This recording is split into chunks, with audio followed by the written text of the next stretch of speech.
Madam, AP deputy CM Pawan Kalyan గారి పాలన ఎలా అనిపిస్తుంది? పవన్ కళ్యాణ్ గారు సో వెరీ స్మార్ట్.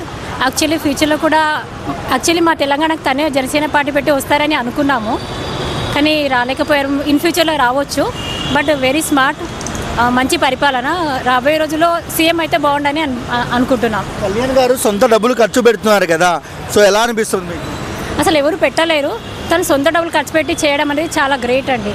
ఇన్ ఫ్యూచర్లో చాలా స్టూడెంట్స్కి అలాంటి వాళ్ళకు కూడా అమ్మాయిలకు కూడా చాలా హెల్ప్ఫుల్గా ఉంటారు. చాలా గ్రేట్. సో యాంకర్ అని ఒక శ్యామల ఉంది, పవన్ కళ్యాణ్ తిడుతుంది, సో ఆవిడకి ఏం చెప్తారు? ఇన్ ఫ్యూచర్లో తను తిట్టడం అనేది చాలా రాంగ్.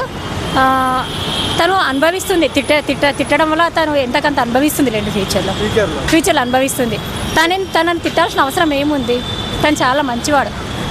ఈ పార్టీ తరఫున కాకుండా ఇన్ ఫ్యూచర్ ముందు నుండి అది చూసినా కూడా పవన్ కళ్యాణ్ సార్ చాలా మంచివాడు. సో పవన్ కళ్యాణ్ చూస్తున్నాం మేడం, కన్న కొడుకు కన్నా ప్రజలే ముఖ్యం అంటాడు, సో ఎలా అనిపిస్తుంది మీకు?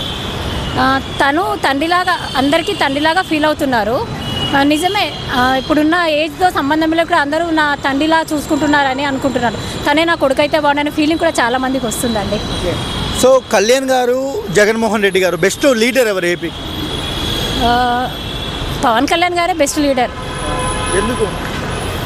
తను జగన్మోహన్ రెడ్డి కంటే డిఫరెంట్గా ఆలోచిస్తారు కనుక చాలా బెస్ట్ లీడరే. కొడుకులా చూసుకుంటున్నాడు, అందరు తన కొడుకులా అనుకుంటున్నారు. తను సొంత డబ్బులు ఖర్చు పెట్టారు, అంత జగన్మోహన్ రెడ్డి చేసే ఉంటారు, బట్ అంత కాకపోవచ్చు కదండి. ఓకే మేడం, పవన్ కళ్యాణ్ గారి గురించి ఒక ముక్కలో చెప్పమంటే ఏం చెప్తారు మేడం? చెప్పాలి. సో నెక్స్ట్ సీఎం తనే అయితే బాగుండు అనిపిస్తుందండి. సీఎం అవుతాడా పవన్ కళ్యాణ్? అవుతారు, ఎందుకంటే తన మెంటాలిటీ డిఫరెంట్గా ఉంది.